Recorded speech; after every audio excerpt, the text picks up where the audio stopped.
पूर्णमिदं पूर्णात् पूर्णमुदच्यते पूर्णस्य पूर्णमादाय पूर्णमेवावशिष्यते। ॐ शान्तिः शान्तिः शान्तिः। शङ्करं शङ्कराचार्यं केशवं बादरायणं सूत्रभाष्यकृतौ वन्दे भगवन्तौ पुनः पुनः। ईश्वरो गुरुरात्मेति मूर्तिभेदविभागिने व्योमवद्व्याप्तदेहाय दक्षिणामूर्तये नमः। ॐ शान्तिः शान्तिः शान्तिः। विवेक चूड़ामणि के अंतर्गत हम लोग 20वां श्लोक 21, 22 तक समझना। इसमें साधन चतुष्टय के ऊपर में विचार चल रहा है। मुख्यतः रूप से हमारा यहाँ 4 साधन वेदांत में विवेक, वैराग्य और समदम, उपरति, तितिक्षा, श्रद्धा, समाधान, ये 6 को एक ही माना। समाधि, षटक, संपत्ति, ये तीसरा साधन, एक ग्रुप है। और चौथा साधन है मुमुक्षुता, जो तीसरा साधन के अंतर्गत। पहले तो कहा विवेक, ब्रह्म सत्यम जगन मिथ्या, ऐसा निश्चय करना है, ऐसा दृढ़ निश्चय करना है कि ब्रह्म सत्य है, जगत मिथ्या है। ये नित्य अनित्य वस्तु का विवेक कहा गया है। और वैराग्य, जितनी अनित्य वस्तु है, देह से लेकर के ब्रह्म पर्यंत, ब्रह्मलोक तक, भोग वस्तु में जो घृणा हो जाए, इसका नाम है वैराग्य। भोग में घृणा नहीं होती है, इसलिए भोग को चाहता है। घृणा वस्तु को कोई नहीं चाहेगा। कितनी बढ़िया भोजन हम कर ले, हलवा, मालपुड़ा आदि, और उल्टी कर ले, किसी कारण से उल्टी हो गई, तो उल्टी हुई वस्तु को कोई नहीं चाहता, कितना बढ़िया भोजन क्यों ना हो, स्वाभाविक घृणा हो जाती है। ऐसे ही ब्रह्मलोक भोग तक घृणा हो तो वैराग्य है। और विषय समुदाय से, दोष दर्शन से हट करके, मन को हटा करके, बार बार हटा करके अपने लक्ष्य में जो मन की नियत अवस्था है, तो उसका नाम सम साधना है। मन को अपनी आत्मा में स्थिर करना है। मन इधर उधर भागता है। एक ने कहा, महाराज जी, आंख बंद करे बैठते ही मन भाग जाता है, और आंख खुलने पर भागता नहीं ज़्यादा। बात भी सही, क्योंकि आंख खुलने के बाद में मन को रास्ता मिल गया है, तो ये यही है, तो बाहर नहीं भागता। और आंख बंद कर दिए, बस उसको रास्ता बंद हो गया, तो अंदर ही अंदर। हाँ, एक शिष्य ने कहा, महाराज जी, मेरा मन स्थिर हो गया। गुरु जी जान रहे कि इसका मन स्थिर नहीं, फिर भी बोल रहा है, बार बार बोल दे, मेरा मन दृढ़ हो गया महाराज, मेरा मन स्थिर हो गया।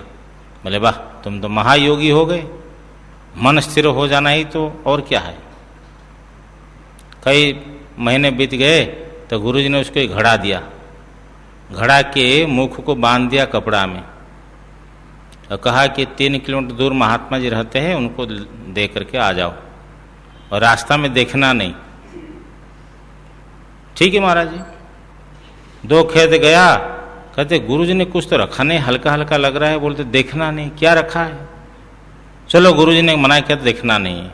फिर आगे गया, फिर देख लूं। फिर ये वहां पे होने लगा अंदर में संकल्प विकल्प। ऐसे महाराज करते करते करते करते गया और उसके पहुंचने के पहले खोल ही दिया। तो ढक्कन को खुलकर देखा तो उसमें कि मेढक था और कुछ था नहीं। तो जल्दी बंद कर दिया, ये मेढक छलांग लगा कर न चला जाए। तो महात्मा के पास पहुंचा, कहा महाराज ये गुरुजी ने ये रखा है कि मेढक रखा था और कुछ रखा नहीं है, ऐसा कहा खोलना नहीं। ना तुमने गुरु से कभी कहा होगा कि मेरा मन स्थिर हो गया? यदि स्थिर हो गया तो ये 3 किलोमीटर दूर में कितनी बार तुम्हारे मन में संकल्प विकल्प चला? जैसे घड़ा के अंदर मेढक रहता है, छलांग लगाता है, ऐसे तुम्हारे शरीर के अंदर तुम्हारा मन अभी छलांग लगा रहा है और तुम कह रहे कि स्थिर हो गया। ये तुम्हारी परीक्षा हो रही थी, समझे ना, कि मन स्थिर हो गया तो काम बन जाए। महाराज ये मन बड़ा चंचल है। भगवान ने भी स्वीकार कहा, ऐसे नहीं कि अर्जुन की बात को टाल दिए। कहा असंशय महाबाहो, इसमें कोई संशय नहीं कि मन चंचल है, दुर्ग्रह है, दुर्निग्रह है, इसमें कोई संशय। लेकिन अभ्यास वैराग्य दिया साधन। उसके बाद में दम साधना है। दम साधना का अर्थ इंद्रियां स्वाभाविक जो है बाहर विषय में तो भ्रमण करने की उनके स्वभाव की वृत्तियां है। तो नेत्र जो है रूप को, रसना जो है रस को, श्रोत्रेंद्रिय जो है शब्द को, क्रमशः श्रोत्र शब्द को, स्पर्श को त्वचा, और जो है रूप को नेत्र, रस को रसना, गंध को घ्राण, ये सब इंद्रियां अपने विषय स्वीकार करते। इसलिए भगवान गीता में बोलते हैं इंद्रियाणाम ही चरताम यन मनोनु विधीयते, कि इंद्रियां स्वाभाविक ही अपने विषय में विचरती हुई इंद्रियों के पीछे मन जो लगा देता है, मन को नहीं लगाना ही साधना है। अब इंद्रियों को अपने अपने विषयों से हटाना है। जैसे हम रास्ता में चल रहे तो रास्ता में ऐसा कोई दृश्य देखा, जिस दृश्य को हम हटा नहीं सकते, जिस दृश्य को हटा नहीं सकते हैं, लेकिन इतना तो कर सकते कि अपने आंख को नीचे कर सकते हैं। जो आंख को नीचे किया, वहां से हटाया, यही दम साधना है। समझे ना, यही दम साधना है। विषयेभ्यः परावर्त्य स्थापनम स्वस्व गोलके उभयेषामिन्द्रियाणां स दमः परिकीर्तितः बाह्यानालंबनम वृत्तेरेषु प्रतिरुत्तमा। विषयों से परावर्त्य हटा करके स्वस्व गोलोक के अपने अपनी गोलोक में, अपने अपनी निवास में, उभयेषाम इंद्रियाणाम स्थापनम, अपने अपने आश्रय में उभय दोनों इंद्रियां, कर्म इंद्रियां माने ज्ञान इंद्रियां और कर्म इंद्रियां, ये दोनों को जो है अपने अपने गोलोक में स्थापन करना सदमः परिकीर्तितः, वो दम कहा गया है। जैसे ये हम इसको नेत्र इंद्रिय नहीं कहेंगे, ये नेत्र इंद्रिय का गोलक है। इंद्रिय तो जीवात्मा के साथ चलती है, समझा ना, इंद्रियां जीवात्मा के साथ चलती हैं, बड़े सूक्ष्म है। भगवान गीता में भी कहते ना, वायुर्गंधानि वासयात, जैसे हवा जो है अपने गंधों के आश्रयों से गंधों को लेकर के चलती है, इसी प्रकार जीवात्मा सबको साथ में लेकर चलते, सभी इंद्रियां साथ चलती है, समझे ना। जैसे अब आप देखोगे कि सर्प में तो वो चक्षु जो है उसको, सर्प का नाम है चक्षुश्रवा, नेत्र से श्रवण करता है। नेत्र से श्रवण करने का अर्थ है कि उनके चक्षु इंद्रिय जो गोलक है उसमें 2 इंद्रिय भगवान फिट कर रखा है, एक नेत्र इंद्रिय, एक और श्रोत्र इंद्रिय। पादोदरा, उसके उदर माने पेट में पाद, उनके अंदर जो है पैर क्या फिट करिया, पैर इंद्रिय है उसमें चलते है वो। इस प्रकार जो है इंद्रियां नष्ट नहीं होती है, जब तक ब्रह्म ज्ञान नहीं होगा तो ये बाधित नहीं होते हैं। तो ये सूक्ष्म शरीर जो है साथ में चलते हैं। 5 ज्ञान इंद्रियां हैं, 5 कर्म इंद्रियां हैं, 5 प्राण है, मन बुद्धि चित्त अहंकार, ये सब साथ में चलते हैं जीवात्मा के। अविद्या काम कर्म पूरी अष्टक मानते आगे आएगा, तो ये सब साथ में चलते जीवात्मा के। और कब से साथ में चल रहे हैं उसका हिसाब नहीं है, अनादि है। और कब तक चलेंगे? जब तक ब्रह्म ज्ञान नहीं होगा। और ये जो है तो इंद्रियों में संकोच और विकास होता है। हाथी में जाए तो फैल जाए, चींटी में जाए तो संकुचित हो जाए, ये इसमें संकोच विस्तार हो सकता है। और इंद्रियों का हमारा वेदांत में इसका जो परिमाण है मध्यम परिमाण मानते हैं, इसलिए इसमें संकोच विकास होता है। तो दोनों इंद्रियों को अपने अपने गोलोक में विषयों से हटा करके स्थापन करना, यही दम साधना है। माने विषयों के पीछे इंद्रियों को नहीं छोड़ना, इंद्रियों को अपनी अधीन में रखना है। भगवान ने भी गीता में बार बार यही बात कहते हैं कि राग द्वेष वियुक्त हो, अपनी अधीन हो, इंद्रियों से विषयों का सेवन करता हुआ नहीं बनता है। अब इंद्रियां जो है वो भोक्ता को हिला देती है, तो भोक्ता अपनी साधना के द्वारा जब इंद्रियों को साधक अपनी बस में रखता है तो इंद्रियां इनके पीछे चलती हैं। उपरति किसको बोलते हैं? बाह्य अनालंबनम वृत्ते ऐसा उपरति उत्तमा। वृत्ति का बाह्य विषय जो है आलंबन न हो। वृत्ति बाहर के विषय को आलंबन करते हैं, समझे ना। अब देखो एक उदाहरण स्वरूप है कि एक ने कुछ मोबाइल लगा दिया, मतलब भाई ये क्या यहाँ लगा रहे हो? ना महाराज मैं भजन लगा रहा हूँ। अब भजन लगाने का अर्थ हुआ कि आप 3 घंटा भजन सुन रहे हैं, संगीत सुन रहे हैं कान के द्वारा, ये भी तो एक आलंबन हो गया ना। बिना वो रिकॉर्डिंग के बिना आप रह नहीं सकते, आलंबन हो गया, बाहर का आलंबन हुआ ना, नहीं समझे? बाहर का आलंबन हुआ क्यों? अच्छा, एक सत्संग बैठते थे, कहा हमारा थोड़ा जोर से बोलिए, कान में मशीन लगाया है, बोले थोड़ा जोर से बोलिए। मैं जोर से बोला, बोला महाराज और थोड़ा जोर से बोलिए। मैं थोड़ा और जोर से बोला, बोला महाराज और थोड़ा जोर से बोलिए। बोला भाई तुम्हारा मशीन भी काम नहीं कर रही है और कान भी काम नहीं कर रहा, मैं कब तक जोर से बोलता रहूंगा? जब ये काम खराब कर माने काम करना बंद कर देगा तो उस समय में वो जो आलंबन हम बाहर का ले रहे थे वो बंद हो गया। कहा महाराज मैं टीवी तो चलाता हूँ, केवल सत्संग सुनता हूँ, और सत्संग तुम 5 घंटे टीवी से सुन रहे हो तो बाहर का आलंबन हो ना। जब हमारी आंख खराब हो जाए तो ऐसी आंतरिक आलंबन जो है आत्मा रामश्च मुनयः, कि आपने आत्मा में रमण करना है, बाहर का कोई आश्रय नहीं लेना है। बार बार आत्मस्वरूप में रमण करना, तो बाहर का आलंबन न हो, अपनी मन अपने आप ही वृत्ति जो है आत्मा में टिकी रहती है, तो समझ लो ये उपरति हो गई, उत्तमा उपरति, श्रेष्ठ उपरति। क्योंकि निरपेक्ष है, बाह्य निरपेक्ष है।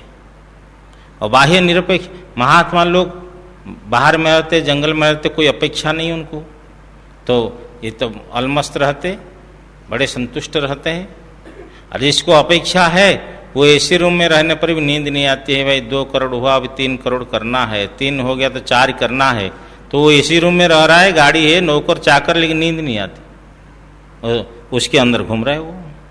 तो बाहर का आश्रय न ले वृत्ति, तो इसको बोलते हैं उपरति की, जो उत्तमा उपरति है। उसके बाद में एक साधन है तितिक्षा। सहनम सर्व दुखानाम अप्रतीकार पूर्वकम चिंता विलाप रहितम सा तितिक्षा निगद्यते। 25वां श्लोक। सर्व दुखानाम सहनम, जितनी दुख है हमारे प्रारब्ध के अनुसार आते हैं उनको सहन करना है। हाय तोबा नहीं बचाना, ठीक भाई हमारे प्रारब्ध में आया है, सहन करना। सुख भी आया तो दुख भी आया, भगवान गीता में बोलते हैं कि सुख को भी सहन करना है। तान स्थितिक्षस्व भारत, ये सुख और दुख दोनों को सहन करो। तो सुख को सहन नहीं करते इसलिए दुख को सहन नहीं कर पाते। सुख आया तो उछलने कूदने लगे, जमीन से पैर खींचने लगा। किसी को 2 करोड़ रुपया मिल जाए लॉटरी में, इतनी आनंदित होता है, कोई उसको समझाते क्या? अरे भाई क्यों आनंदित हो रहे हो, ये भी निकल जाएगा। कोई ऐसा समझाते हैं? नहीं समझाते। किसका जवान लड़का मर जाए, दुख आए, विपत्ति आए तो 10 लोग समझाते हैं। दुख में समझाएंगे, सुख में नहीं समझाएंगे। समझ में आया ना? नहीं कि सुख को सहन नहीं कर पाते हम, इसलिए दुख को नहीं कर पाते। तो सुख दुख दोनों आगंतुक है, आज है कल नहीं है। इसके अनित्यता को हम समझ लेंगे तो सहन करने के लिए भगवान कहते हैं। इसी प्रकार तितिक्षा है कि जो प्रारब्धवशात दुख आया है वो इसको सहन करना है। सहनम सर्व दुखानाम। और बड़ी तितिक्षा की परिभाषा महाराज श्री ने की है, देखो, अप्रतिकार पूर्वकम, उसका प्रतिकार नहीं करना है, दुख का प्रतिकार नहीं करना है। इसका अर्थ क्या हुआ कि दवाई आदि भी नहीं खानी है, प्रतिकार नहीं करना, दुख आया है स्वभाव, हाँ, अपनी कर्म के ऊपर छोड़ दे। चिंता विलाप रहितम, चिंता भी नहीं करनी क्या होगा, और हाय हला मचाना नहीं, विलाप भी नहीं करना है। सा तितिक्षा निगद्यते, वो तितिक्षा कही जाती है। अप्रतिकार पूर्वक कह दिया, माने दुख का प्रतिकार नहीं करना। तो ठीक है, व्याधि आदि आती है तो दवाई तो लेनी पड़ती है, लेकिन ये कहते उसको सहन करो। जितने दुख आया है वो दुख के निवारण करने के लिए, जैसे कई बार आप देखेंगे किसी के ट्रक के सामने नींबू है, मिर्ची है, कहीं चप्पल रख लेते, क्या भाई इसमें ये क्यों रखा, ना नज़र पड़ जाती। हमारे बिहार जी को भी नज़र लग जाती, देखो इसे पर्दा को इधर उधर कर रहे, क्यों? किसकी नज़र लग गई थी, बोले दूध आने लगा भगवान के शरीर से, तो किसी की नज़र पड़ जाती, उसके प्रतिकार किया जाता है। तो बोलते ऐसा जो दुख आ रहे है उसका प्रतिकार मत करो। ये इसका भावार्थ यही लेना पड़ेगा। दवाई आदि तो लेनी है, लेकिन कोई विशेष दुख आया है और प्रतिकार मत कर, छोड़ दो नारायण के ऊपर में।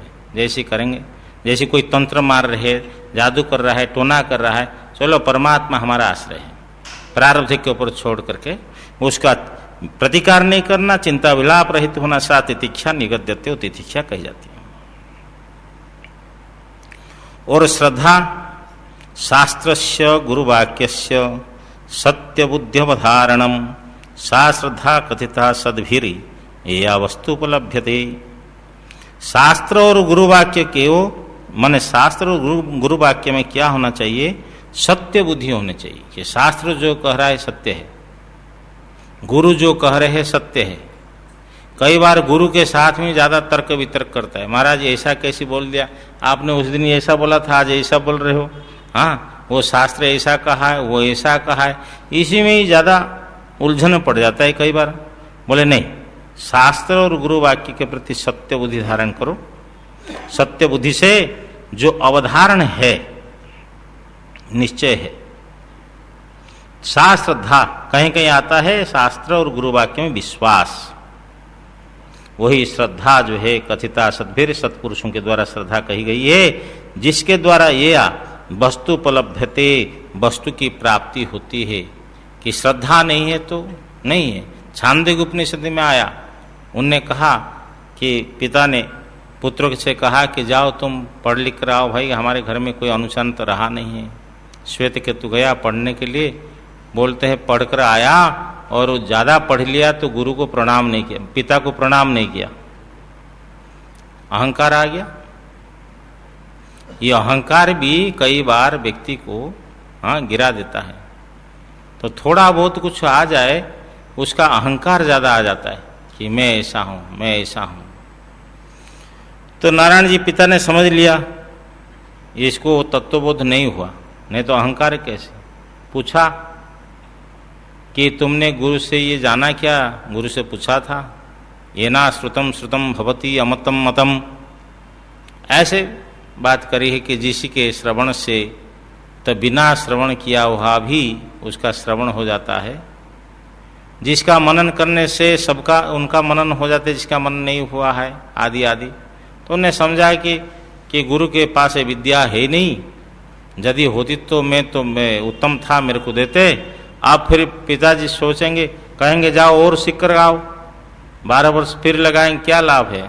तो पिताजी के चरण में तो शरण ले ली कि आप हमारे गुरु है, कृपा करके बतलाइए। तो उनके पिताजी ने उनको उपदेश दिया, 9 बार तत्वमसी का उपदेश दिया। उसकी प्रसंग में एक आता है, बोले सामने क्या देख रहे हो, ना बट वृक्ष है ना एक फल, ले आओ। तो फल ले आए, बोले इसको तोड़ो। तोड़ा, क्या देख रहे हो, बोले बटकणिका है। बोले एक कणिका को निकालो, तो उसको तोड़ो। क्या देख रहे हो, बोले कुछ नहीं दिखाई पड़ रहा है महाराज। ना जिसमें कुछ नहीं दिखाई पड़ रहा है उसी के अंदर में संपूर्ण वृक्ष, विशाल का ये वृक्ष जो है ये निहित है, अव्यक्त अवस्था में है, दिखाई नहीं पड़ रहा है। श्रद्धस्व सौम्य, हे सौम्य तुम श्रद्धा करो, प्रिय तुम श्रद्धा करो। तो श्रद्धा के बिना काम नहीं बनेगी। महाराज जी हमारी श्रद्धा नहीं हो रही तो समझ लो कोई ना कोई पाप है, ये कोई विशेष पाप है। तो गुरु वेदांत के प्रति, गुरु और शास्त्र के प्रति विश्वास नहीं होता है। एक वेदांत आचार्य कर लिया, फिर भी पूछ रहे हैं महाराज ये संसार कैसे मिथ्या है, समझ में नहीं आ रहा है। ये संसार कैसे मिथ्या है उसको ठीक ढंग से समझने के लिए तो अपना को स्वप्न तक जाना पड़ेगा। जैसे स्वप्न मिथ्या है कह दिया कि ऐसे ही संसार मिथ्या है, भगवान ने कह दिया, उमा कहो में अनुभव अपना, सतहरि भजनु जगत सब सपना। जागने पर स्वप्न मिथ्या है ये सबका अनुभव है। तो उसी अनुभव के आधार पर शास्त्र के प्रति विश्वास करते हुए तो जगत को मिथ्या माने और गुरु और शास्त्र के वाक्य में क्या कर विश्वास करे, श्रद्धा रखे, यही श्रद्धा है। और समाधान क्या है, एकाग्रता। सर्वदा स्थापनम बुधे है शुद्धे ब्रह्मणि सर्वथा तत्समाधानमित्युक्तम न तो चित्तस्य लालनम। कहते हैं सर्वदा शुद्ध ब्रह्म में सर्वथा सभी प्रकार से बुद्धे स्थापनम, बुद्धि की जो स्थिति है, हाँ वही समाधान इस प्रकार कहा गया है। न तो चित्तस्य लालनम, चित्त के लालन माने मनसो यथेष्टम विषय मार्ग संचरणम न समाधानम। मन का जो है विषय मार्ग में यथेष्ट विचरण करना ही समाधान नहीं है, समझे ना। अब मन तो बाहर घूमता है, बोलता है मेरा मन स्थिर हो गया, ये नहीं होगा काम, समझे ना। तो ये जो है सर्वदा ब्रह्म में ही अवस्थित रह जाए, ब्रह्म में लीन रहे, हाँ यही जो है एकाग्रता है, समाधान है। ये हो गया समदम उपरति श्रद्धा समाधान, समदम उपरति श्रद्धा समाधान। और एक तितिक्षा बीच में, समदम उपरति तितिक्षा श्रद्धा समाधान। अब मुमुक्षुता क्या, अहंकारादि देहांतान बंधान अज्ञान कल्पितान स्वस्वरूपावबोधेन मोक्तुमिच्छा मुमुक्षुता। अहंकार आदि से लेकर के, अहंकार आदि से लेकर के देह पर्यंत जितनी बंधन है और सबके सब अज्ञान कल्पित है, माने अज्ञान से ही निर्मित है, अज्ञान से कल्पित है, चाहे अहंकार हो, देह हो, और सब जितनी बंधन है हमारे अंदर पड़ा हुआ है, ये सब स्वस्वरूप अवबोधन, ये सब छूटेंगे नारायण अपनी आत्मा के साक्षात्कार से। तो आत्म साक्षात्कार हो जाए और ये सब छूट जाए, तो स्वस्वरूप अवबोध से इन सब बंधों से क्या है, मोक्तुम इच्छा मुमुक्षुता, इनके सब त्यागने की इच्छा हो जाए, मतलब इनसे छूटने की इच्छा। त्यागने की इच्छा का अर्थ होता है वैराग्य, छोड़ने की इच्छा, और छूटने की इच्छा का नाम मुमुक्षुता। समझे, थोड़ा वैराग्य और मुमुक्षुता में ध्यान देना पड़ेगा। एक छोड़ रहा है और एक छूटने की इच्छा रख रहा है। छूटने की इच्छा कैसे, एक हमारे परिचित भक्त ने कहा महाराज मेरे ट्रक को चोरों ने हड़प लिए, और जो ड्राइवर था, क्लीनर था, वो उसके हाथ पर बांध दिए, जंगल में ले गए और जंगल में क्या किए तो बोरे में ठोस दिए, हाथ पैर बांध करके और बोरी में भर दिए, और जो है बोरी के मुख को बांध दिए रस्सी से और जंगल में छोड़कर आ गए। ट्रक ले गए महाराज। अब बोरा के अंदर में जो पड़ा है उसको छोड़ने की इच्छा होगी या छूटने की इच्छा होगी? अब देखो वो तो यूं यूं हिल रहा है, क्या करेगा बेचारा? उसके साथ बोलने के भी साधन नहीं, क्योंकि तो दबा दिया। कोई गाय चराने वाले गए थे तो उसने देखा कि ये हिल रही बोरा, क्या बात, तो देखा तो हिल रहा है, उसको लोगों को बुलाया और उसके खोले तो आदमी मिले।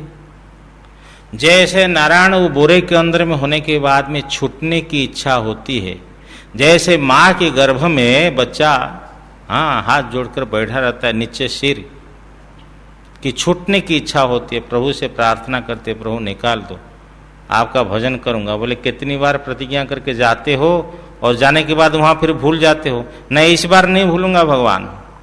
हाँ, तो ऐसे ही माँ का गर्भ भी इसी प्रकार स्थान है। तो नारायण जी अब जो है ये संसार बंधन से छूटने की इच्छा हो, इसी का नाम है मुमुक्षुता। कि जो है बार बार मेरा जन्म हो रहा है, मृत्यु हो रही है, न जाने कहाँ कहाँ जन्म हुआ है और आगे भी कहाँ कहाँ होगा। तो परमात्मा के और प्राप्ति के बिना, साक्षात्कार के बिना संसार में विश्राम नहीं है। तो परमात्मा की प्राप्ति हो, इसलिए इसे छूटने की जो इच्छा होती है तो इसी का नाम है मुमुक्षुता। लेकिन कई बार होता है कि मुमुक्षुता किसमें प्रबल है, किसमें मंद है, किसमें मध्यम है। लेकिन जिसमें प्रबलता न हो, मंद और मध्यम हो, मंद मध्यम रूपापि वैराग्येण समाधिना प्रसादेन गृहो सेयम प्रवृद्धा सूयते फलम।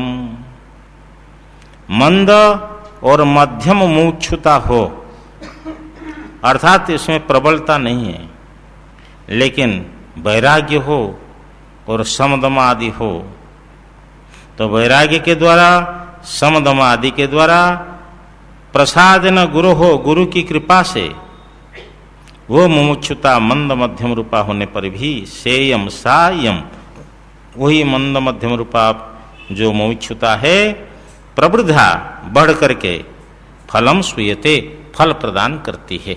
मुमुक्षुता यदि वैराग्य और समाधि है और गुरु की कृपा है। गुरु की कृपा देखो ऐसी प्राप्त होती है जब गुरु अपने आप संतुष्ट होते हैं, प्रसन्न होते। लोग आशीर्वाद मांगते हैं गुरु से, महापुरुषों से आशीर्वाद मांगते हैं, हाँ, तो ऐसी आशीर्वाद नहीं मिलता है। आशीर्वाद तो अपने आप आता है, आचरण को देख करके, सेवा को देख करके अपने आप आशीर्वाद आता है, समझे ना। हमारे साथ एक महापुरुष महात्मा कैलाश आश्रम पढ़ते थे, तो अपने गुरु जी के पास एक बार गए।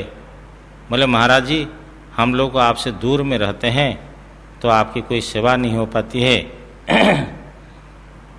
महापुरुष थे उनके गुरु जी, उनने कहा नजदीकी और दूर की वैसे की बात नहीं है। अरे नजदीक में मक्खी भी बैठती है, क्या मक्खी प्रिय होती है क्या? तो निकट में रहने से, दूर में रहने से कोई प्रिय नहीं होता है। हमारे कहे हुए रास्ता में चल रहे हो तो तुम्हारा आचरण सही है, अपने आप प्रिय व्यक्ति हो जाता है। दूर से रहने पर भी प्रिय रहता है, समझे ना। तो कई बार ऐसा होता है महात्माओं के पास में आकर के कई लोग मजाकिया भाषा से आशीर्वाद मांगना चाहते, महाराज आप लोगों को आशीर्वाद से ऐसे ऐसे उधर अनाप शनाप, नहीं, ऐसे आशीर्वाद नहीं मिलते। गुरु की कृपा तभी होती है। देखो एक सुनने में आया कि नानक देव जी के पुत्र भी थे और उसका शिष्य भी था। जब नानक देव जी बूढ़े हो गए और समय आ गया तो उत्तराधिकारी बनाना है, तो किसको बनाऊं? दोनों मेरे शिष्य है, एक पुत्र भी है और एक शिष्य है। अब पुत्र भी शिष्य है, दोनों की परीक्षा ली। दोनों कहा है कि मिट्टी का मंडप बनाओ, तो उनको एक स्थान दिया, उनको एक स्थान दिया। बोलते दोनों ने मंडप बनाए। दूसरे दिन आए प्रातः, दर्शन दोनों को किया, दोनों ने प्रणाम किया। पहले अपने पुत्र के पास में गया, कहा कैसे, ठीक है, मंडप बन गया ना? हाँ। नहीं, इसको तोड़ दो। तोड़ दिया, गुरु की आज्ञा है। शिष्य के पास गया, बोले इसको तोड़ दो और एक नया बनाओ। उसको भी कहा नया बनाओ, दूसरे दिन बनाया। ऐसे 9 बार तोड़वाए। तो वो बोलते गए और बनाते गए। तो 9 बार पूरा हो जाने के बाद पुत्र जवाब दे दिया, कहा महाराज जी आप रोज तोड़वाते हो, बनवाते हो, इसमें कमी क्या बतलाते नहीं आप? तो गुरु ने कहा ठीक है, कल से और नहीं बनाना। उनके शिष्य के पास गए तो उसको कहा ठीक है महाराज बना दूंगा। तो उनसे कहे कि बार बार मैं तोड़वाता हूँ और बनवाता हूँ, तुम्हारे मन में कोई बात नहीं आती, कोई प्रश्न चिन्ह नहीं होता है? बोले महाराज मंडप के साथ हमारा कोई लेन देन नहीं है, आप आदेश दे रहे इसलिए मैं बना रहा हूँ, और आप आदेश दे रहे इसलिए तोड़ देता हूँ। बोले ठीक है। तो उन्होंने उसको चयन किया कि ये उचित अधिकारी है। देखो गुरु की कृपा, और गुरु लोग को होते निष्पक्ष। ऐसा नहीं समझना चाहिए कि गुरु की जो सेवा करते हैं उसी के ऊपर कृपा होगी, ऐसी बात नहीं है। गुरु लोग तो स्वप्न में भी आकर कृपा करते हैं। यदि उचित अधिकारी हो, रामकृष्ण परमहंस के पास में तोतापुरी आकर पहुंच गए, हाँ, कहा निर्विकल्प समाधि लगाएंगे। बोले मैं माँ काली से पूछूंगा। तो अच्छा पूछ लो भाई। तो काली माता से पूछा तो काली ने कहा तेरे लिए तो आया है, लगा लो। तो देखो गुरु भी चल करके आ जाते शिष्य के पास में, योगी अधिकारी है। तो इसलिए तो गुरु की कृपा हो वो मुमुक्षुता बढ़ जाती है। वैराग्य समदमादि और गुरु की कृपा से वो मुमुक्षुता मंद मध्यम रूप होने पर भी बढ़ करके प्रवृद्धा होकर के फल को प्रदान करती है। वैराग्यम च मुमुक्षुत्वम तीव्रम यस्य तु विद्यते तस्मिन्नेवार्थवन्तः स्युः फलवन्तः समादयः। बोले जिसके अंदर में वैराग्य और मुमुक्षुता तीव्र हो, समझे ना, उसी में ही तस्मिन एव ये समाधि समदम आदि सब है, ये चरितार्थ होते हैं, अर्थवंतः और फलवंतः, सफल भी होते हैं। चरितार्थ भी है और सफल भी है। और इधर क्या है, वैराग्य नहीं है, मुमुक्षुत्व नहीं है, तो समादमादि है। तो कि उसके विषय में कह रहे हैं ये तो योरमन्दता यत्र विरक्तत्व मुमुक्षुयोः मरौ सलिलवत् तत्र समाधिर्भासमात्रता। और जिस साधक के पास में, जिस व्यक्ति के पास में ये दोनों की मंदता है, वैराग्य भी मंद है और मुमुक्षुता भी मंद है। कौन? विरक्तत्व और मुमुक्ष। मुमुक्ष माने भाव प्रधान निर्देश है मुमुक्षुता। तो ये दोनों का यदि मंदता है तो उसमें समाधि कैसे है? मतलब उसके अंदर सम है, दम है, श्रद्धा है, समाधान, तितिक्षा, उपरत, ये सब बोल नहीं। ये जैसे मरुभूमि में जल का आभास होता है सलिलवत, तत्र उसी अधिकारी के अंदर में, तो उसी व्यक्ति के अंदर में ये समाधि केवल भास मात्र है, आभास मात्र है, वास्तविक नहीं है, मूल है। इसमें दिया विरक्तत्व और वैराग्य और मुमुक्षुता। और वैराग्य भी विवेक पूर्वक होना चाहिए। नहीं तो नारायण थोड़ा समय के लिए वैराग्य हुआ और बाद में कहीं से प्रसंग आया, फंस गया। विवेक पूर्वक वैराग्य होगा, वो कहीं भी नहीं फंसेगा, न अटकेगा, तो आगे से आगे चलता रहेगा अपने मोक्ष तक। अब इतनी बात बतलाने के बाद में तो उसमें कहते हैं मोक्ष कारण सामग्र्याम भक्तिरेव गरीयसी स्वस्वरूपानुसंधानम भक्तिरित्यभिधीयते स्वात्मतत्वानुसंधानम भक्तिरित्यपरे जगुः भक्तिरित्यपरे जगुः। मोक्ष कारण सामग्र्याम, मोक्ष के जितने कारण है उन सामग्रियों में, कारण सामग्रियों में भक्तिरेव गरीयसी, भक्ति श्रेष्ठा ही है। बिना भक्ति से काम नहीं होगा। अब यह वेदांत की भक्ति क्या है? जो पौराणिक की भक्ति है, अन्य भक्ति हम सुनते हैं, नवधा भक्ति आदि, भगवान के प्रति समर्पित होना है, अर्चन बंधन दास भाव रखना आदि। लेकिन वेदांत की भक्ति बोलते हैं स्वस्वरूपानुसंधानम, मैं आत्मा हूँ, मैं ब्रह्म हूं, मैं सत्य चित्त आनंद स्वरूप हूं, अजर अमर हूं, इस प्रकार अनुसंधान करना निधिध्यासन जिसको बोलते हैं। ये निधिध्यासन जो है, ये जो है भक्ति इस प्रकार कही जाती है, भक्ति रीत्या विधीयते। और स्वात्म तत्वानुसंधानम भक्ति, अपने आत्म तत्व का अनुसंधान करना, अपरे भक्ति इति जगुहु, दूसरे लोग भक्ति इस प्रकार कहते हैं।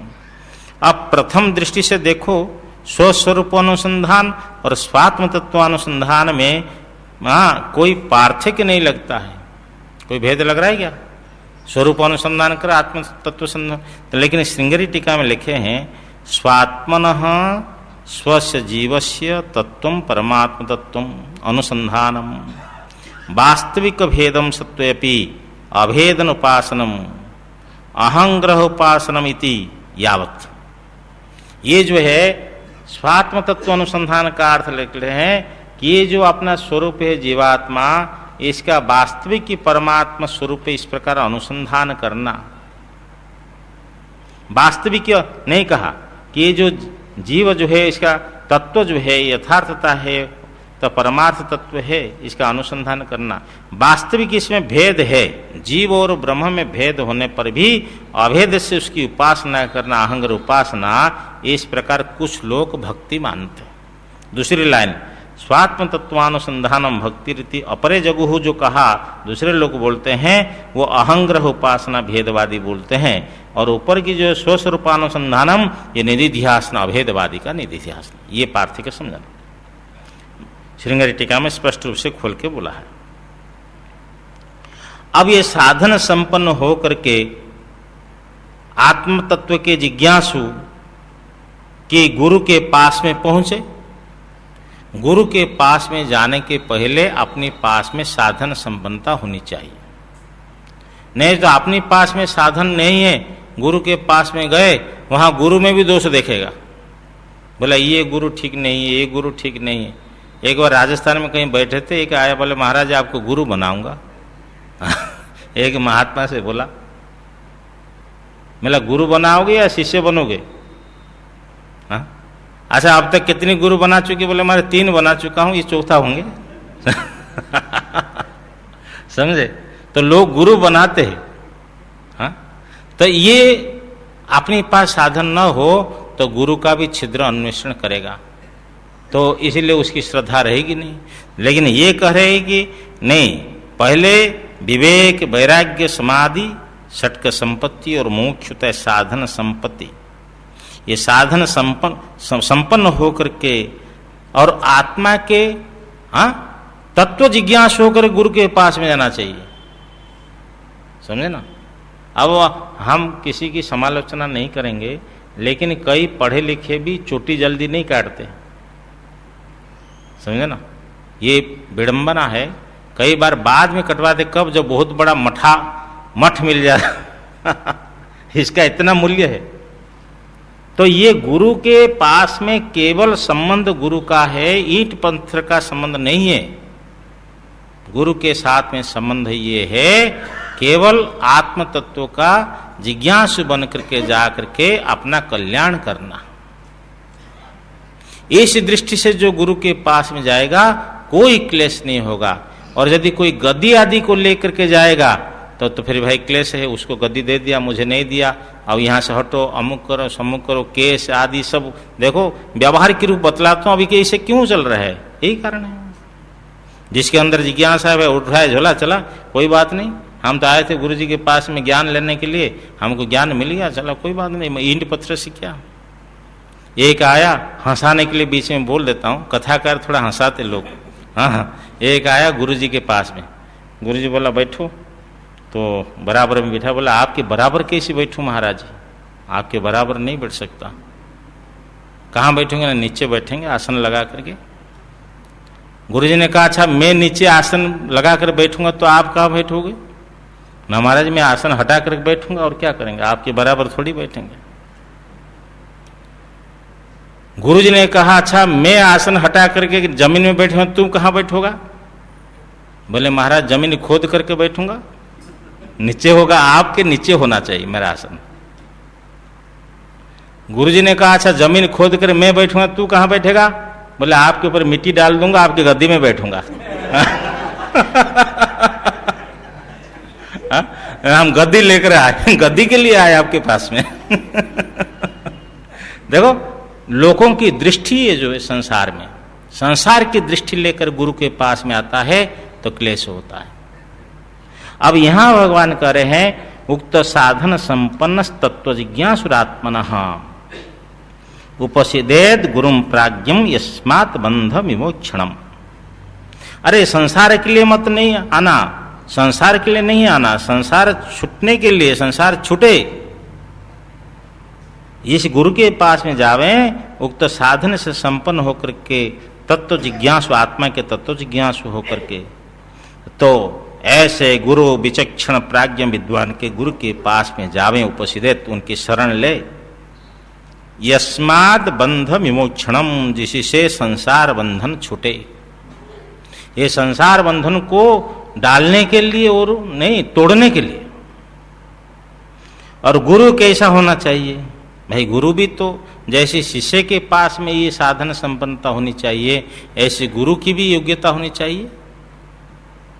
वो श्रोत्रिय हो, वेद के विद्वान हो, अवृजिन हो, अर्थात निष्पाप हो, अकामहत हो, कामनाओं से रहित हो, और जो ब्रह्मविद, उत्तम ब्रह्मविद हो, ब्रह्म में जो उपरत हो, अर्थात जिसका मन ब्रह्म में लीन हो, शांत, जैसे ईंधन के बिना अग्नि शांत हो जाती है, इसी प्रकार गुरु शांत हो। ऐसी अहेतु की दया सिंधु हो, बिना कारण से कृपा करने वाला, कृपा के सागर। कोई लेन देन का सौदा नहीं करता है गुरु, ये तो बिना कारण से ही कृपालु होते हैं, और जो उनकी शरण में आया उसके लिए बंधु होते हैं। ऐसे गुरु की सेवा करके और उनके पास में विनम्र काय होकर के गुरु के सामने झुकना है। रामायण में आए ना, नए नहीं संत दरस नहीं देखा, लोचन मोर पंख कर लिखा, ते सिर कटु तुम्बुरी समतूला, जे न नमत हरि गुर पद मूला। उनका नेत्र नेत्र नहीं है, मोर के पंख के समान हो जाता है, जिसके नेत्र से संत का दर्शन नहीं होता। और उसका सिर जो है, मस्तक जो है, कड़वी लौकी के समान है, हरि और गुरु के चरण में जिसने अपना मस्तक को नहीं झुकाया। तो गुरु के पास में नम्र काय होकर के, हाथ जोड़ने वाला होकर के खड़ा होना चाहिए। और ये हो गया जो प्रश्रय का अर्थ नम्र काय हो गया, और ये प्रहो का अर्थ, प्रहो नम्र काय, और प्रश्रय का अर्थ देते हैं कि जो है विनित वाक, वाणी में नम्रता होनी चाहिए, वाणी में उत्पटांग भाव नहीं होना चाहिए। आपने तो ऐसा कहा था, मैं कर लिया, हमारा क्या दोष इसमें? तुरंत जवाब ऐसा जवाब देने से नहीं होगा, समझे ना। कई बार गुरु जानबूझ करके भी, एक गुरु ने अपने शिष्य को खूब डांटा, तो उसका शिष्य चुप रहा। सब जब चले गए, कहा इधर आओ, उसका नाम था चंपालाल। बोला चंपालाल इधर आओ, तो तुमको दुख हुआ है? आज मैं बहुत तुमको झाड़ा। अरे तुम्हारी अंदर से कितनी झाड़ दिया मैं, पता है तेरे को? ऐसे गुरुजी देखो कृपा करते हैं। हाँ, एक बहुत बड़े अच्छे महापुरुष थे गुजरात में, तो उनको किसी को 2 किलो घी दे दिया और रोज खाते रहे। एक दिन गुरुजी ने सोचा कि आज इसको खूब डांटूंगा और बोलेगा तो चला जाऊंगा। बोले मेरे घी लाओ। बोले घी महाराज खिला दिया, तो खूब डांटने लगे। है कम देखते थे, खूब डांटे, वो तो हार गया, कुछ बोला नहीं मास्टर जी। बाद में कहा देखो आज तुमने सहन कर लिया, थोड़ा सा जवाब देते मैं यहाँ से चल जाता, तुम्हारी परीक्षा हो रही थी। ऐसी परीक्षा लेने वाले, तो उनने कहा महाराज परीक्षा ली, और ऐसी परीक्षा किसी की मत लीजिए। परीक्षा लेने वाले और परीक्षा देने वाले का समय भी कम हो गया है। तो देखो, तो ऐसे गुरु के पास में जाना है जिसमें वाणी में विनम्रता हो और सेवा करे। जब गुरु प्रसन्न हो जाए तो उनको समय दे करके तो आत्मा के जो ज्ञानतव्य तत्व है, आत्मा को समझना चाहिए। तो जो आत्म विषय का सब जानने योग्य है उनको गुरु के सामने पूछे। क्या पूछे? स्वामी नमस्ते नतलोक बंधो कारुण्य सिंधो पतितं भवाब्धौ मामुद्धरात्मीय कटाक्ष दृष्टिया ऋज्व्याति कारुण्य सुधाभिदृष्ट्या सुधाभिवृष्ट्या। 37वां श्लोक है। स्वामिन नमस्ते नतलोक बंधो, हे स्वामिन, जो आपको प्रणाम करता है ऐसी प्रणत व्यक्ति के लिए आप बंधु है। आपको नमस्ते, ते माने आपके लिए नमः, नमस्कार है। आप करुणा के सिंधु है, सागर है, कारुण्य सिंधु। भवाब्धौ पतितम माम उद्धार, ये संसार सागर में मैं गिरा हूं, मेरे को आप उद्धार कीजिए। कैसे उद्धार करेंगे आप? आत्मीय कटाक्ष दृष्टिया, ऋज्वी, ऋजि के माने सरल, अति कारुण्य, सुधा भी वृष्ठिया, अति करुणा रूपी अमृत बरसने वाली, आत्मीय कटाक्ष दृष्टिया, अपनी कटाक्ष दृष्टि से, स्वकीय सानुग्रह वीक्षणेन, श्रृंगेरी टीकाकार लिखते हैं कि अपने अनुग्रह सहित इक्षण से, दर्शन से, दृष्टिपात से आप मुझे इस संसार सागर से उद्धार कीजिए। भगवान, मैं आपकी शरण में आया हूं। भगवान के पास गुरु के पास में जाए, भगवान के पास जाए तो शरणापन्न होकर के, तो गुरु से इस प्रकार तो हाथ जोड़ करके नम्र होकर के बोले। अब कह रहे हैं, दुर्वार संसार दवाग्नि तप्तम दोधूयमानम दुरदृष्टवातिहि भीतम प्रपन्नम परिपाहि मृत्युः शरण्यमन्यम यदहम न जाने। दुर्वार संसार दवाग्नि तप्तम, जंगल में जो अग्नि लग जाती है उसका नाम दवाग्नि बोलते हैं। दबदाव, ये जो है जंगल के बन्ही का नाम है।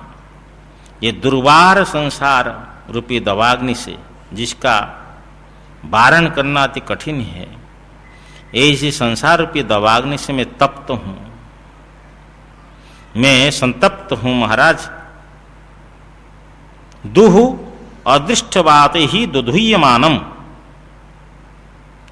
दुह दुर अदृष्ट, मैं दुष्ट, जो पाप, यही है वायु, मेरे जन्म जन्मांतर के जो पाप है, अदृष्ट पाप है, ये प्रतिकूल वायु है।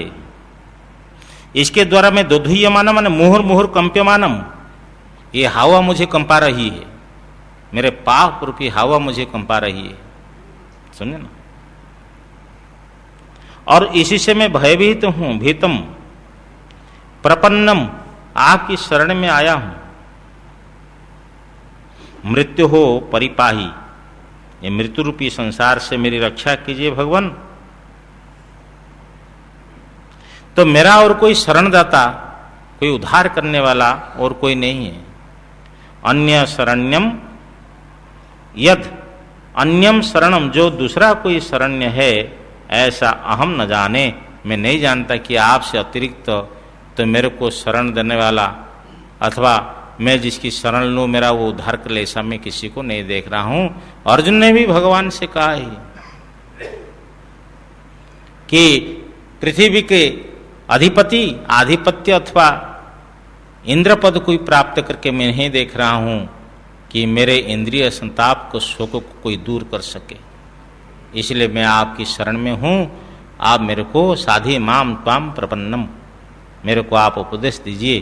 देखिए, एक स्थिति होती है, अधिकारता आ जाती है उस समय में, जब बिल्कुल एकाग्र होकर के नम्रता पूर्वक और उसी तत्व को चाहता है और संसार से छूटने की इच्छा रखता है, निश्चित रूप से गुरु की कृपा होती है। और गुरु लोग होते हैं महान, महापुरुष होते हैं महान।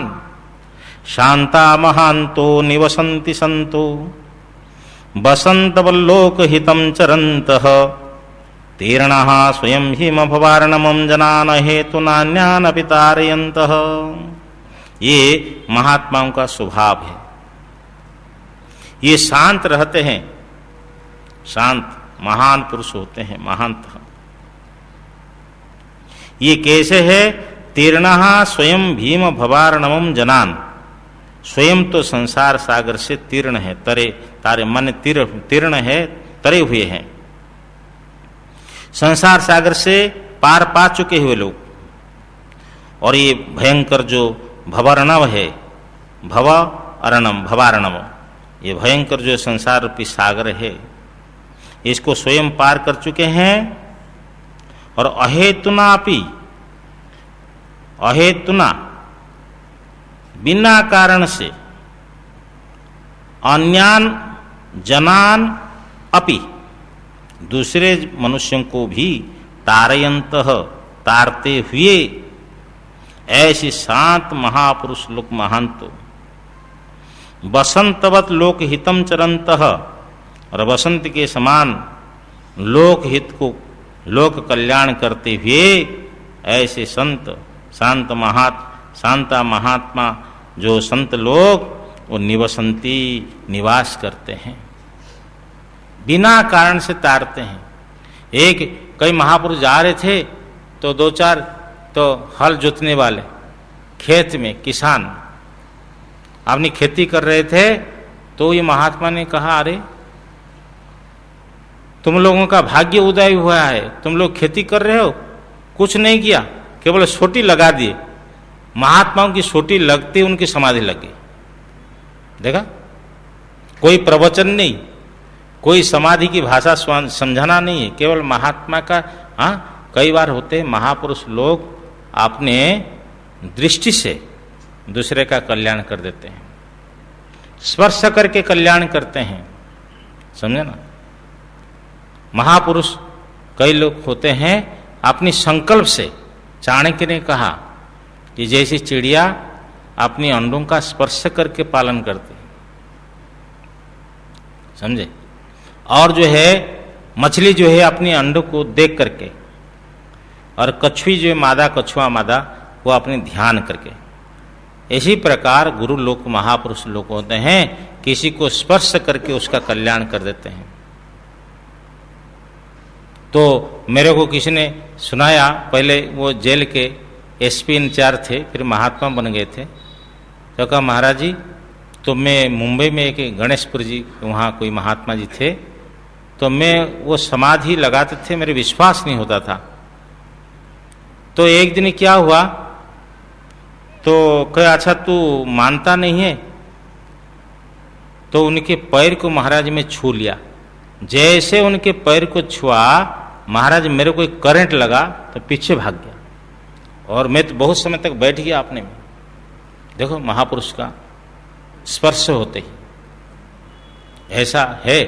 एक मधुसूदन स्वामी गुजरात में हुए, एक भक्त ने सुनाया, वैसे उसको हाथ रख दिया तो वैसे समाहित हो गए। तो स्पर्श करके और नेत्र से दर्शन करके, दृष्टिपात करके और मन से संकल्प करके भी महापुरुष लोग शिष्य का कल्याण करते हैं। लेकिन ऐसा भाव हो तो भाई ये महापुरुष है, इनका तो ऐसा कुछ हो, किसानों का भाव भी नहीं था तो भी उनने स्पर्श कर दिया, देखो समाधि लग गई। इसलिए कहा ना, दुर्लभ है, महापुरुष का संश्रय होना दुर्लभ है। महापुरुष मिल जाए तो दुर्लभ है। सकल पदार्थ है जगमाही, कर्महीन नर पावत नहीं। कर्म है, अच्छा कर्म है तो सज्जन महापुरुष बन जाते हैं। आगे से आगे बात बतला देते हैं, काम बन जाता है। लेकिन जो महापुरुष होते हैं, जिसके अंदर में दया है, वही महात्मा है। महात्मा का स्वभाव है दया, महात्मा का स्वभाव है करुणा, दुखियों के प्रति दया भाव रखते हैं, मैं परा अपनाया कुछ नहीं रखते हैं। मैं सुना है ना, जैसे रमण महर्षि जी के बारे में सुनने में आया कि उनके आश्रम में चोर घुस गए, हा होला मचा, तो रमण महर्षि ने जग गए, तो सब चोर भाग गए।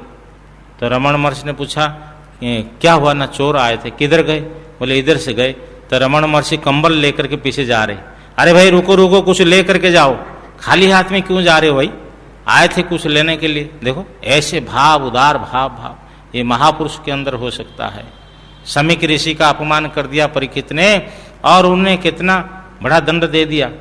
लड़का ने देखा भी नहीं है, दूर से सुन करके, कहीं खेल रहा था, कुछ कर रहा था, अभिशाप दे दिया, 7वां दिन तुम्हें तक्षक दंशन करेगा। फिर वो पिताजी के पास आया, देखा सर्प लटका हुआ है, तो जोर से रोया, तब पिताजी की समाधि टूट गई। सुनाया सब दुष्ट राजा को मैं ऐसा ऐसा दंड दिया। तो अब देखो साधारण होता तो उसको कहता अच्छा किया तुमने, उसको उल्टा समझा रहे कि बेटा ये छोटी सी गलती के लिए तुमने इतना बड़ा दंड दे दिया। तो उसी प्रसंग में भागवत में श्लोक आता है, प्रायशः साधव लोके परैर्द्वन्द्विष्वयोजिताः न व्यथन्ति न हृष्यन्ति यत आत्मा गुणाश्रय। प्राय करके साधु लोग दूसरों के द्वारा, दूसरों से सुख दुख पहुंचाने पर, मान अपमान आदि पहुंचाने पर न हर्षित होते हैं न व्यथित होते हैं, क्योंकि वो समझते हैं कि आत्मा में कोई गुण नहीं है। यहां से देखो, जिसका अपमान हुआ वो चुपचाप बैठे हैं, क्योंकि उसमें मैं मेरा भाव नहीं था, और जिसका अपमान नहीं हुआ तो वो अपने मेरे पिता का अपमान मेरा अपमान है, उसमें इस प्रकार भाव था, तो उसने अभिशाप दे दिया। तो महात्मा लोग स्वभाव सरल सहज से क्या होते हैं, दयालु होते हैं, इन्हीं अंदर कृपा होती है। देखो जनता के कल्याण के लिए भी कर्म कर लेते कई बार महात्मा लोग। महात्माओं से ज़्यादा छेड़ाछेड़ी नहीं करना चाहिए। ट्रेन में बैठा था, कहा महाराज जी साधु कब बना आप। एक महात्मा जा रहा था ट्रेन में, उसको एक ऐसी मिल जाते कोई बार, तो कहा साधु कब बना, तो वो अपना माला जप रहे हैं। महाराज जी आप बोल नहीं रहे, अच्छा आप शादी करके साधु हुए है या ऐसे ही पहले से। वो अपना चुपचाप भजन कर रहे उसको। अच्छा महाराज जी आपकी जाति क्या है, वो भजन कर रहा है, उसको जाति पूछ रहा। अच्छा महाराज जी बाप माँ जिंदा है कि नहीं, आपके पिता माता जिंदा है कि नहीं। ऐसे बार बार उसको बार प्रश्न पूछता रहता है। था तो भगत आदमी, चंदन फंदन लगाया था, माला पहना था। तो गाड़ी कहीं रुकी तो माला को उतार दिया महात्मा जी ने, और वो भगत के चरण पकड़ लिया। अरे महाराज क्या पाप चढ़ा रहे हो मेरे ऊपर। खुद लोग भी इकट्ठे हो गए, क्या महात्मा जी इसके पैर क्यों नहीं, इसको बिना पूछ करके मैं महात्मा बन गया है, मेरा अपराध हो गया है, मैं क्षमा मांग रहा हूं। हाँ, अगले जन्म में महात्मा बनूंगा तो इससे पूछ करके बनूंगा। ये महात्मा से बोलते हैं, जातु न पूछे साधु की, जब पूछे तब ज्ञान। हाँ, मोल कर ले तलवार की, पड़ी रहने दे म्यान। ये म्यान से क्या लेना देना भाई, ज्ञान ले लो जितने लेना है। तो इसी प्रकार जो है इस बवंडर में नहीं पढ़ करके अपने लक्ष्य के प्रति सजग रहना। तो ये महापुरुष के पास में, महापुरुष होते हैं बड़े दयालु, बड़े कृपालु होते हैं, उनके हृदय में बस दया भाव रहता है जी। वो कहना तो संत हृदय नवनीत समान, लेकिन नवनीत से भी कोमल है। कवियों ने कहा लेकिन कहा नहीं जाना, क्योंकि निज परिताप द्रवई नवनीता, और संत पर दुख हेतु द्रवई संत सुपनीता, ऐसा आता है ना, पर दुख द्रवई संत सुपनीता, ऐसा कुछ आता है कि संत का हृदय तो दूसरे के दुख को देख करके पिघल जाता है। ये संत का हृदय है। देखो अश्वत्थामा को पकड़ कर ले आए मारने के लिए, द्रौपदी बोलते मत मारो, मेरे 5 गए, हाँ मैं दुखी हूं, इसका एक चला जाएगा तो इसका माँ बड़ी दुखी होगी। समझती कितने हृदय उनका कोमल है, मारने से मेरे पुत्र तो आएंगे नहीं। तो इस प्रकार संत का हृदय होते हैं। तो आगे का प्रसंग फिर सुनाएंगे। ओम पूर्णमदः पूर्णमिदं पूर्णात् पूर्णमुदच्यते पूर्णस्य पूर्णमादाय पूर्णमेवावशिष्यते। ओम शांति शांति शांति। शंकरं शंकराचार्यं केशवं बादरायणं सूत्रभाष्य कृतौ वन्दे भगवन्तौ पुनः पुनः। ईश्वरो गुरुरात्मेति मूर्तिभेद विभागिने व्योमवद्व्याप्तदेहाय दक्षिणामूर्तये नमः। ओम शांति शांति।